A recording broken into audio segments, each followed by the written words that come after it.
Sounded good, real good. A weekend at Malibu, expenses paid with a cash bonus thrown in.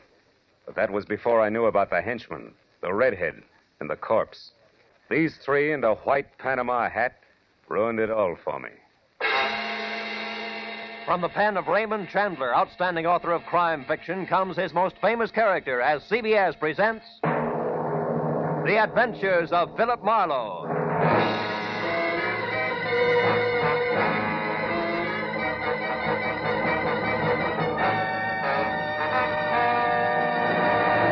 And now, with Gerald Mohr starred as Philip Marlowe, we bring you tonight's unusual story, The Panama Hat.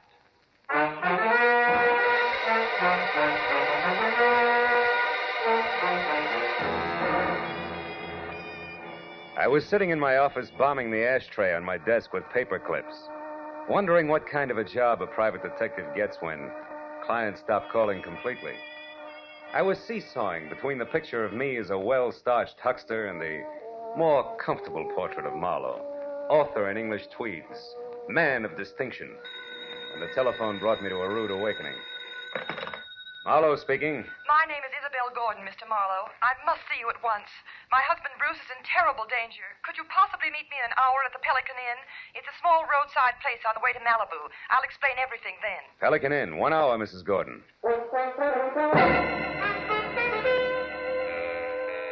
The Pelican Inn was strictly a liquor license with chairs, and a bored piano player in one corner grinding away. The place was empty, and I was about to order a drink when the front door opened and a woman entered. She was tall and thin and right out of Harper's Bazaar, from double ankle-strap shoes to close-cropped hair. One look at her fear-crowded eyes, and I knew it was Isabel Gordon. I got up and introduced myself. Then we went to a table, and she started to talk. For 2 weeks now, Mr. Marlowe, my husband Bruce has been receiving unsigned, threatening letters. I'm almost sick with worry. I don't know what to do. Now, wait a minute, Mrs. Gordon. The first thing to do is to get hold of yourself. And tell me the whole thing right from the beginning. Yes, all right. Well, first of all, Bruce and I have only been married a little more than a year. We're living with my uncle, Avery Fairchild, on an estate out beyond Malibu. I see. What does your husband do for a living, Mrs. Gordon? Why, he's a photographer. Movie or commercial? Well, at present, it's neither. You see, Bruce has been terribly unsettled since the war. Lost, sort of, and then recently he got interested in photography, and it's been a great help to him. But he doesn't exactly work at it, huh? Well, he's converted one of the rooms in the guest cottage into a studio, and he spends almost all of his time there experimenting with portrait work. But he doesn't actually have a job, if that's what you mean. How does that appeal to your Uncle Avery? Oh, I'll be honest with you, Mr. Marlowe. My uncle thinks the sun rises and sets on me, but with Bruce... It's total eclipse, is that it? I'm afraid so. All his life, Uncle Avery has been concerned only with dollars and cents. He simply doesn't understand or sympathize with an artist's viewpoint. Uh-huh. Now, what about these unsigned letters? Well, Bruce has been getting them for the past 2 weeks. They're always made up of words cut from newspapers and pasted on ordinary paper. That's a cheap stunt. What do they say? Each one threatens my husband's life. Yet both he and Uncle Avery consider them nothing more than the work of some harmless crank, in spite of the fact that for the last several days I've seen a strange man lurking around our place every night. Can you describe him? No, except well, he's about your height and build. Is that all? Yes. No, Wait a minute. There is something else. Each time I saw him, Mr. Marlowe, he was wearing a white Panama. Well, that's not much to go on. Tell me, why haven't you called the police? Uncle Avery wouldn't hear of it. He hates publicity, dreads it. That's why I suggested contacting you, a private detective. A sort of a bodyguard for Bruce, huh? Yes. However, Mr. Marlowe, Bruce is somewhat temperamental, and I know he'd rebel at the thought of being watched over, so I'd rather you posed as a house guest, an old college chum of mine, perhaps. My fee is $25 a day plus expenses, Mrs. Gordon. Oh, any price is all right, Mr. Marlowe. Let's see, it's a little after 7 now. Can you be at our place at Malibu at 9? I think so. But as a fellow alumnus, Isabel, one last question. Where'd you go to college? Southern California. Why? Well, I was afraid you might say Vassar.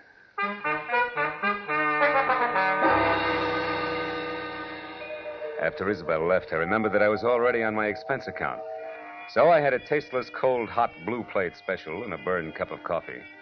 Then I stepped out of the Pelican Inn and headed across the paved parking lot to my car. It was already dark, and I was admiring the full moon and the beautiful wash it made over the ocean when it happened. Hey, mister! What the... You all right, mister? Yeah, I think so. Thanks to your sounding off? That nut was aiming right for you. Yeah, looks that way. Did you happen to get his number? No, What no, about his I face? didn't. Can you describe him? No, matter of fact, I only noticed one thing. What was that? The hat he was wearing. It was a white Panama.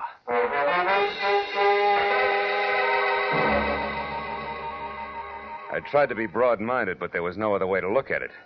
The gentleman in the white Panama hat definitely meant business. I returned to my apartment in Hollywood, where I shaved, showered, and packed.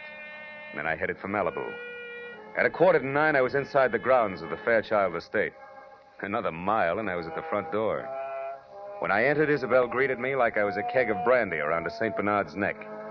Then we waded through an inch-thick carpet to the library where Uncle Avery, fat, bald, and looking like he'd just bitten into an underripe persimmon, was waiting. I wasn't asked to sit down, and I wasn't offered a cigar. Avery Fairchild was not one to waste time. I'm a very rich man, Mr. Marlowe. As such, I'm the target for all kinds of fortune hunters, confidence men, and cranks. In my lifetime, I've been threatened and pestered by a score of crackpots, each one slightly more psychopathic than the last. It's never bothered me, and it never will. However, in this case, the approach is a bit different. Meaning you think somebody's trying to get at you through your nephew, huh? Never refer to him as my nephew. My niece's husband, if you please. And don't forget it. Uncle Avery. Isabel, my feelings about your husband are no secret. You're being unfair, Uncle Avery. Just because Bruce is an artist and he... Artist, is he? Why, Isabel, that man's no more an artist than I am a horse jockey. Good evening, everybody. Hello, Bruce. Hello, darling. You were saying something, Uncle Avery? Bruce, I want you to meet Philip Marlowe. We were great friends at school, and when I heard he was in town for a while, I insisted that he spend a weekend with us. How do you do, Mr. Gordon? It's a pleasure to have you with us, Mr. Marlowe. You're very welcome. I do the welcoming around here, Bruce. Mr. Marlowe's had a long trip, and I'm certain he'd like to turn in early. Bruce, darling, he's going to stay in the guest cottage, the room next to your studio. Will you show him there, please? Oh, I'll be glad to. By the way, Isabella, I'm going to work late, so I'll say good night to you now. Good night, dearest. Good night, sweet. Please be careful. Yes, Bruce, by all means, be careful. Remember, the true artist belongs to posterity. Or something.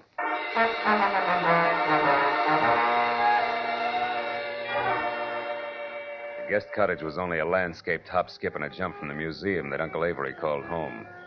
And as Bruce and I strolled along a flagstone path, I feigned a deep interest in photography. That was all my host needed. He struck at the bait like a shark with malnutrition. Well, Mr. Marlowe, it didn't even occur to me that photography might be one of your hobbies. Isabel never said a word. Well, good for Isabel. I'm strictly a dabbler. Now, tell me, Mr. Gordon, how long have you been at this? Portrait work?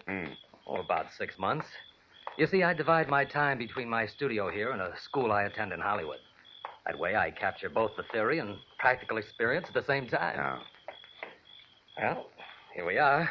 Would you like to see the studio? Yes, I would. Here, let me get the lights. Wow. This is all right, huh? Enlarger, 2 cameras, dark room. Are these your pictures? Yes. What do you think of them? I don't know exactly. They're certainly different, huh? They are unusual, aren't they? Yeah. You see, Marlowe, each picture is actually made up of 2 separate studies which are superimposed. I call it interpretive photography. Uh-huh. Now, this one. A splash of light and a bent pipe cleaner? The sun and the plant shoot. It's called metamorphosis. Oh. Well, what about that one there in the corner? A girl's face and clouds, maybe. Clouds? Mr. Marlowe, you'll excuse me, but that picture isn't ready for display yet. I'm sorry. I didn't mean to pry. I thought it was just another interpretive photograph. Well, it's not. That is, it isn't finished yet. Now, Mr. Marlowe, I'm afraid I've forgotten what my wife said about your long trip. Shall I show you to your room? Yes, please do, Mr. Gordon.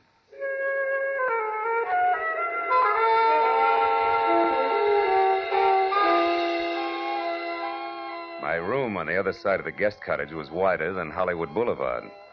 After Bruce apologized for his display of temperament and bid me a polite good night, I climbed into the silk pajamas that were laid out for me, stretched out on the bed, and tried to figure who belonged to the white Panama hat. But an hour passed, and I wasn't getting any sensible answers. So I switched out the light, put my gun on the table next to me, and snuggled into what felt like 1.5 miles of mattress. I was almost asleep, and the clatter of a shovel falling on the walk outside brought me straight up in bed. I grabbed my gun and made for the door. But the second I threw it open, I knew that I'd made a mistake. Whoever kicked over that shovel had heard me and met me with a large fist that came straight at my face. Oh!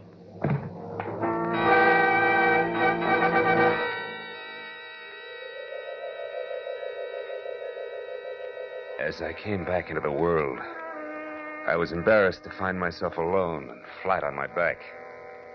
When I started to get up, I felt like the L.A. Dons, water boy and all, had run over my face. My gun was a few feet away, and when I went to pick it up, I stopped short. There was a souvenir from the man with the great big fist. A gold cigarette lighter. It was engraved to Skipper on his birthday.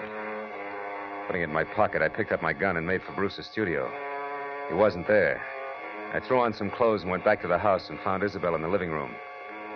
I was about to give her a biased account of the shortest fight on record when I noticed Uncle Avery quietly entering the house from a side door that led to the garden. What's the matter, Phil? Bruce isn't in the studio anymore. What? Now, Isabel, there's no reason for alarm. Why, Bruce often goes off into the night like this.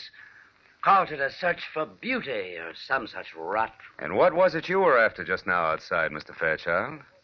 I was looking for my niece, Marlowe. Isabel, your cousin John telephoned to say he wouldn't be down this weekend. Oh. I didn't know there were to be other guests. Oh, just my cousin, John Martin, Phil. Not really a guest. He comes down often. Yeah, too often to suit me. Oh, Uncle Avery, please. You know that I'm fond of him. Yes, but I don't know why. He's a chronic gambler and of no use to anyone. Living at the Wilshire Gardens when he can't afford it. Driving expensive Oh, cars. you're too hard on him. Skipper isn't Skipper? bad. Yes. Do you know him? No.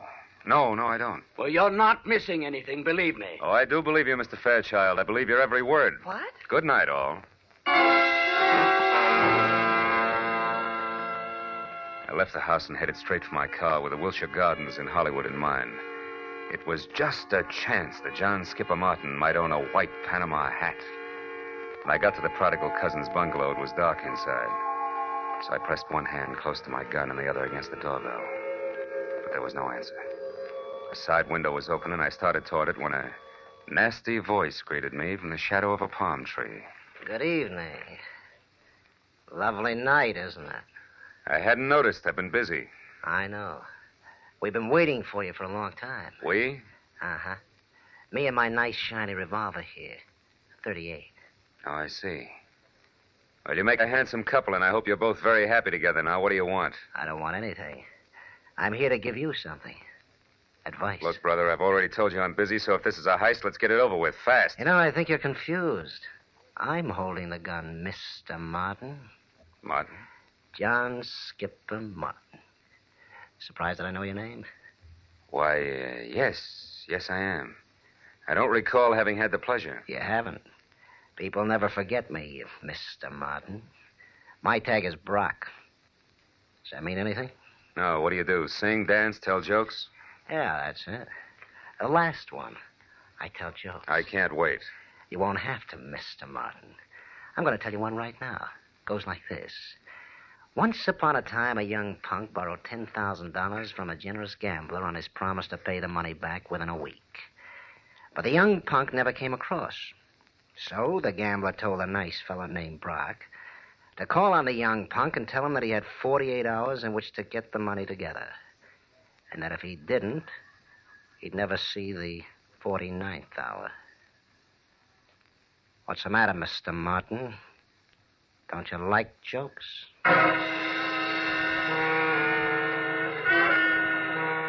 Brock grinned, shoved his .38 into a shoulder holster, and walked away. As soon as he rounded the corner, I went to the open window and climbed in. I rummaged through 2 closets looking for a white Panama you-know-what. I was about to search a third when I heard something that brought me to a dead stop. It was a key in the front door lock. I closed my right hand over the gun in my pocket, moved flush against the side wall, and waited.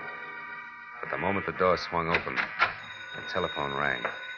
And the hulk of a man that entered went straight for it. He was wearing a gray fedora. Hello? Oh, hello, Isabel. What? Bruce? Are you sure? But that's impossible. I mean, things like that just don't... Excuse me, Isabel. I think I have a visitor. I'll call you back. Reach, Mr. Martin. Who are you? The name is Brock. You owe a client of mine $10,000. He wants his money in 48 hours. I'll get it. I swear I will. I'll have it right here, on time, all of it. How are you going to do that, Mr. Martin? I've got a way. Someone's going to give it to me tonight. Why? Why? Because it's the healthy thing to do. That's why. That's all you wanted to know, isn't it? That's all. Good night, Mr. Martin.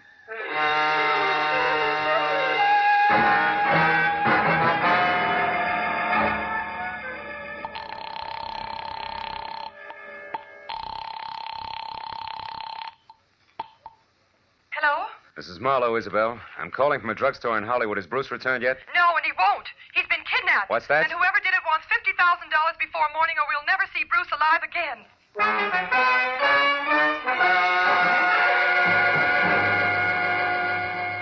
As I walked to my car opposite the Wilshire Gardens, I felt like my brain had spent the night in a cement mixer. I was about to head back for Malibu when I suddenly saw Skipper Martin dash out of his bungalow and pile into a long, glossy convertible. I followed him out to the Pacific Palisades, where he made a call at a little house which sat on a bluff overlooking the sea. Once he was inside, I moved up quietly and saw that the name on the mailbox was Miss Carla Winters. I crawled up to a lace curtain window where I could see what was going on. One look at Miss Winters made the damage I was doing to my tweeds worthwhile. She was strictly Dragon Lady, with flaming red hair and a waist you could span with two hands, if you were lucky enough to get that close. And the rest of the measurements fit just perfect. Why, you sniveling coward, you wouldn't dare open your mouth about us. Wouldn't I? Listen, Carla, I've got myself Skipper Martin to look after. First, last, and always. You remember that. Why should I? You've always been cheap talk and no more. Look at you now. You're in trouble, so what do? You holler blackmail. Go on, get out of here. Get out of here before I kill you.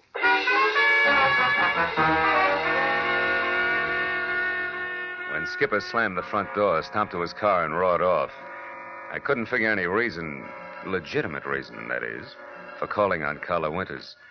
So I returned to the Fairchild place. Isabel was somewhere between hysteria and collapse over the fact that she and Bruce had less than $2,000 in their own name.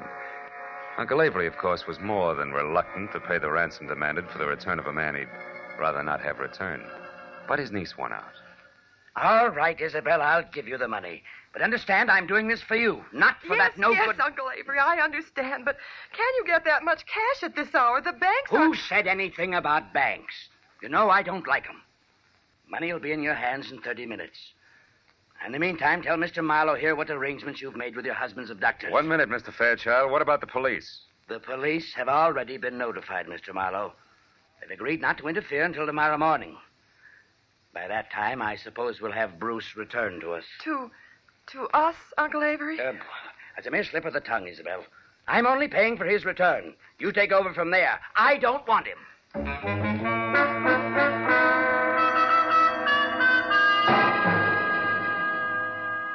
A half hour later, Avery Fairchild handed me a bundle of bills which added up to $50,000 cash. The bills seemed slightly dirty. The old geezer must have had them buried someplace.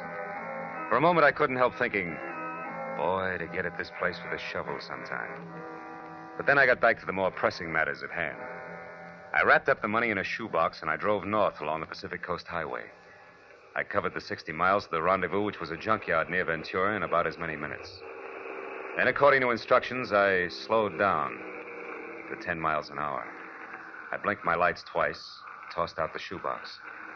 I was just about to resume my speed when the headlights of an approaching car fell on a man as he darted back into the junkyard. And I saw what I'd been expecting all the time. The white Panama hat. But I was still playing by the rules. So there was only one thing I could do about it. I slammed my foot down on the accelerator and kept it there until I reached the nearest telephone, where I telephoned Skipper Martin at the Wilshire Gardens. It was just possible that he owned two hats. But that little balloon exploded in a hurry.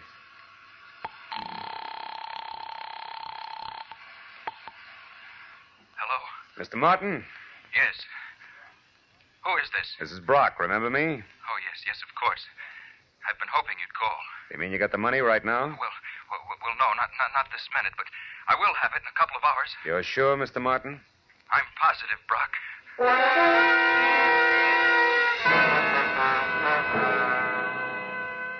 Now only one thing figured. The man in the Panama hat worked for Skipper Martin. It had to be. An hour later, I pulled in at the Fairchild estate. And the moment I put my AA over the threshold, I knew that the kidnapper, too, had kept his part of the bargain. Bruce Gordon was back, safe and sound. It happened shortly after you retired, Mr. Marlowe. I was working in my studio when a man wearing a white Panama hat. Yes. But how did you know that, Mr. Marlowe? They're very popular this season, Mr. Gordon. Darling, Mr. Marlowe was a private detective. Huh? But I'll tell you all about that later. Go on with your story. Well, this man was wearing a handkerchief over his face, and he forced me to go along with him at gunpoint. Took me to a car parked in the service driveway and told me to turn around. And I was hit from behind and went out cold. Oh, darling, how terrible. It wasn't pleasant. When I came to, I was bound hand and foot, blindfolded, and gagged. I had no idea where I was. Oh, but didn't you see anybody before you were released? No, Uncle Avery. Before they let me go, they hit me again. When I came to that time, I was lying on the road out near Ventura, untied. That's about it. I suppose you've told the story to the police already, huh? No, he hasn't, Mr. Marlowe, and what's more, he isn't going to. I'm sorry, but I was forced to lie to you earlier this evening. The police mean reporters, and they mean publicity. And I hate publicity. I'm sure you see my point. I wouldn't make book on that, Mr. Fairchild. Secrets like this only encourage kidnappers. Well, since we no longer see eye to eye, Mr. Marlowe, I'd suggest that we consider your services at an end. I'll have my check at your office in the morning. Good night, sir.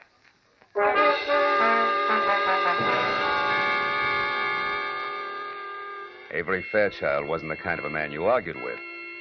I threw my coat over my arm, tipped my hat to Isabel, and stepped outside. I hadn't once mentioned Skipper Martin to the family. That might have been a mistake, but I still wanted to look around before I yelled copper. As I walked past the guest cottage, I decided to go in and check Bruce's studio. Maybe the man in the white PH had left a few odd footprints on the ceiling. I tossed my coat in a corner chair and started through the clutter. 10 minutes later, I'd found nothing. I was about to leave when I suddenly remembered the picture of a girl and some clouds that Bruce had been so careful to keep out of sight. It hadn't been moved. And when I brought it into the light, I didn't have to look twice. It was the portrait of Carla Winters, a red-headed dragon lady that Skipper Martin had visited. Now things began to add up. At the chauffeur's quarters, there was an outside telephone, and I put through a hurry call to Lieutenant Ibarra at Homicide in L.A. The best I could get was one Sergeant Neely. I'm sorry, Mr. Marlowe, but the lieutenant's out on a call right now. There's some kind of a row uptown. Well, do you know where he is? The address, I mean. Oh, yeah, sure. It's one of those bungalows at the Wilshire Gardens. The Wilshire Gardens? That's right. What's so special about that? Maybe nothing. I'll know in a minute. Thanks, Neely.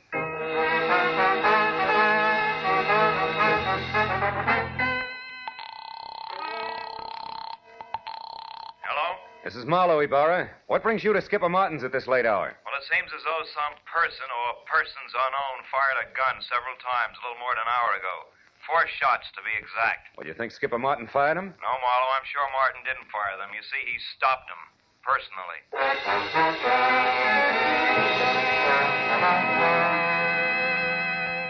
Before I hung up, I gave Ibarra a quick rundown on the whole story. After making me feel like a schoolboy for keeping him in the dark so long, he told me to sit on the Fairchild's front steps until he got there. Well, that gave me a half hour to kill, most of which I spent walking around aimlessly, trying to get something close to 4 out of 2 and 2. But I couldn't. Finally, I heard Ibarra siren up to the front door. I was about to head for him when the chill in the morning air reminded me that my topcoat was still in Bruce's studio. I went back and got it. When I turned for the door again, I noticed a little slip of paper that had been under the coat fall to the floor. I picked it up. I must have held it for a full minute before I realized what it meant. Just a small slip of paper, and yet it made everything, the kidnapping, Carla, the murder, fall right into place. When I entered the living room at the house, one glance at Isabel and Bruce told me that she'd already knew about Skipper's death. Only Uncle Avery, who was not one to shed crocodile tears, hadn't changed. Ibarra, of course, was unhappy. Marlowe, we can't run any kind of a police department when every private detective acts like he's the commissioner himself. Why didn't you call me when this business first began to smell? You know better. I'm sorry, Ibarra, and I hate to sound immodest, but I happen to be one of the 2 men in this room who can name Bruce Gordon's kidnapper and Skipper Martin's killer. You know what you're saying, Marlowe? I think so. The man in the white Panama hat who kidnapped Bruce Gordon, Lieutenant, is Bruce Gordon himself. In other words, Bruce Gordon kidnapped Bruce Gordon. No. What? You're out of your mind, Marlowe. Am I? Would you still say that, Gordon, if we paid a call to Carla Winters and asked her to hand over the $50,000 of so-called ransom money she's holding for you two? Or would you prefer... Stop, Gordon, stop. The window, Ibarra!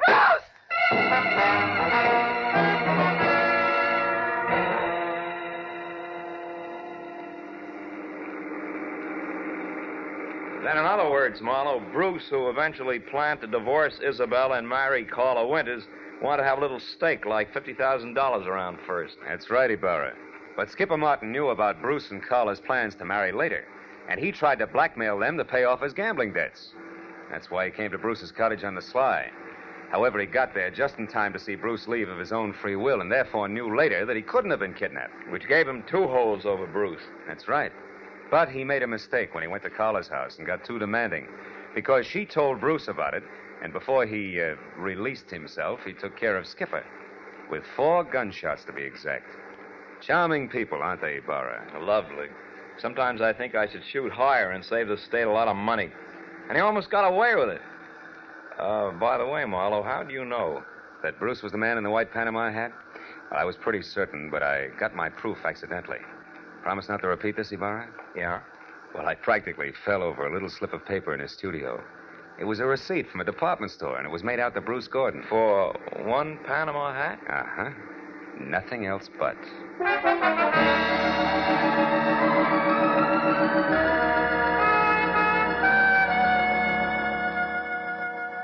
When I finally got back to my place on Franklin Avenue, the sun was already up. And the people who work at nice, sane jobs were beginning to fill the streets. I'd been on the go for a steady 24 hours, so I could think of nothing but my bed. I was about to put my key in the lock when a next-door neighbor walked by, bid me a cheery good morning, and started down the corridor.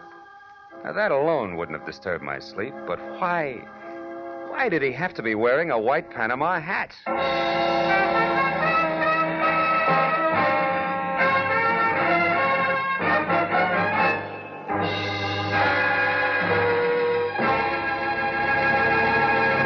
The Adventures of Philip Marlowe, created by Raymond Chandler, stars Gerald Mohr and is produced and directed by Norman MacDonald. Featured in tonight's story were Jacqueline DeWitt as Isabel Gordon, Wilms Herbert as Uncle Avery Fairchild, Bill Lally as Bruce Gordon, Shep Menken as Skipper Martin, and Lou Krugman as Brock. Detective Lieutenant Ibarra is played by Jeff Corey. The special music was conceived and conducted by Richard O'Runt.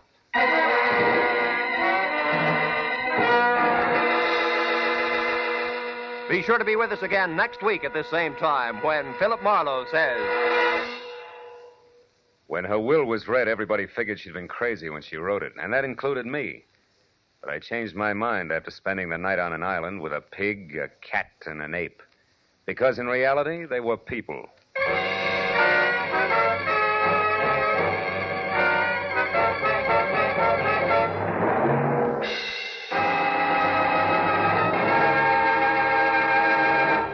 Tonight, Amos and Andy return to the CBS network. And along with all their friends, Kingfish, Lightnin, and Henry Van Porter, they're settling down for a permanent stay. Be listening for them later this evening over most of these same CBS stations. This is Roy Rowan speaking for CBS, the Columbia Broadcasting System.